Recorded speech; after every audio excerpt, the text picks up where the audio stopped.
মানুষের হইলি রে আপন। ও আগে যদি জানতাম রে তুই যাইবি রে ছাড়িয়া, যাইতে চাইলেও রাখতাম তোরে দুই পায়ে বান্ধিয়া।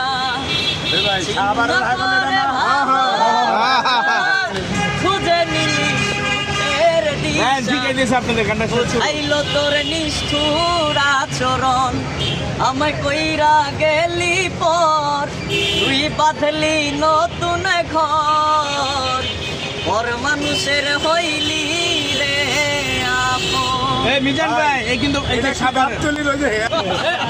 ভাইরাস হইতে তো একটা করে খায়, হাগল সেজা খায়। অন্য মানুষ আছে, এমন মানুষও আছে ওই যে দুইজনে গুতাগুতি না করলে ভালো লাগে না, আগে ভিড়াই না। আর এটা হাগল টুকিয়ে মুগিয়ে খায়, দেখ ভালো হয়েছে, সমস্যা নেই।